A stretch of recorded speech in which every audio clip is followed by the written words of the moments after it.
Hello everyone, তোমরা সবাই কেমন আছো? ওই যে তোমাদের বলেছিলাম তখন যে আর একটা বিয়েবাড়ি ছিল, সেখান থেকে আমরা বিয়েবাড়ির থেকে ফুচকা আর পকোড়া খেয়ে আমরা চলে এসেছি আর একটা বিয়েবাড়িতে। কিন্তু দুটো বিয়েবাড়িতে খাওয়া তো সম্ভব না, তো ওখানে কিছু খেয়ে এসেছি। ওখানে কিছু না খেলে পরে তারাও রাগ করবে।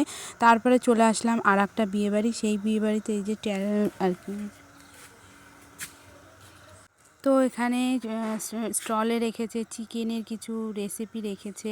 তো আমার বরমশাই ওই যে মুখে দিচ্ছে, তা তখন আমরা যখন গেছিলাম তখন জিনিসটা একটু ঠান্ডা ছিল। তারপরে কিছুক্ষণ বাদে আবার গরম গরম নিয়ে আসলো, সেগুলো খেলাম। তারপরে চলে আসলাম আমরা পকোড়ার কাছে। পকোড়া কফি একটু নিয়ে নিলাম হালকা করে, আমি নিয়েছি আর কি। ওখান থেকে আমরা ছেলে আমার বরমশাই আর কি ওখান থেকেই খাওয়া শুরু করেছে, আলাদা করে কিছু নেয়নি সে। আর ও ক্যামেরা ধরে ছিল, তো ওই জন্যে শুধু কপিটা নিয়েছিল, আর আমি এটা নিয়েছিলাম এখান থেকে নিয়েছি। তারপরে আস্তে আস্তে আমরা চলে আসলাম খাওয়ার ওখানে। মেয়ের ওখানে যাওয়া যাচ্ছিল না, মেয়ে যে কোণে যেখানে ছিল সেখানে প্রচণ্ড ভিড় ছিল, ওই জন্যে যেতে পারিনি। তো আমরা খাবার শুরু করে দিয়েছি। তা প্রথমে দিয়েছিল পনির ফ্রাইয়ের কিছু একটা। তো অত খাওয়ার মধ্যে ছিলাম, তো অতটা নাম অত দেখে দেখে খাইনি। তো এইখানে একটা ছিল, আমার একটা জায়ের মেয়ে ছিল, আমার ছেলে ছিল, আর আমার বরমশাই ছিল অপোজিটে। ও আর কি ক্যামেরা করছিল। যে আমরা তারপরে চলে আসলো কি কুলচা। সেই কুলচার সঙ্গে আবার একটু তরকারি, চানা পনিরের তরকারি এসেছিলো, সেটা খেয়েছি। ওটা খেয়েই পেটটা ভরে গেছিলো। তার কি খাবো, কোনো কিছুই খেতে পারিনি সেরকম। এত কিছু রেসিপি হলে পরে না খাওয়া যায় না কিছু। এই যে আমি আবার বললাম যে ক্যামেরাটা আমাকে একটু দাও, আমি তোমাকে দেখাই আর কি তুমি কেমন করে খাচ্ছ না খাচ্ছ সেইটা। এই যে আমার জায়ের মেয়েটাকে আমি এই যে সাজিয়েছি, যেহেতু আমি পার্লারের কাজ করি, তোমরা তো জানো, ওকে রেডি করে দিয়েছিলাম। তো ওর বুনু ওর চুলের ফুলগুলো সব খুলে দিয়েছে।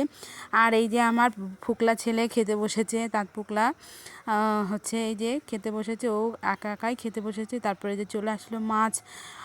অল্প অল্প করে নিয়েছি, মানে খুব একটা খেতে পাচ্ছি না, অত কিছু খাওয়া যায় একবারে এত কিছু। আমার ছেলেটা মাছটা খেলো না, ছেলেটার মাছ আমাকেই খেতে হচ্ছে। তো সেই কারণে বেশি দুটো মাছ খেয়েছি, ওই কারণে আরও পেটটা বেশি ভরে গেছে। তারপরে চলে আসলো যে কি আসলো বলো তো তোমরা, কি আসলো? ওইখানে রেসিপি ছিল পোলাও, আর হচ্ছে কাশ্মীরের পোলাও ছিল, আর হচ্ছে তোমার ছিল হচ্ছে মাটন কষা।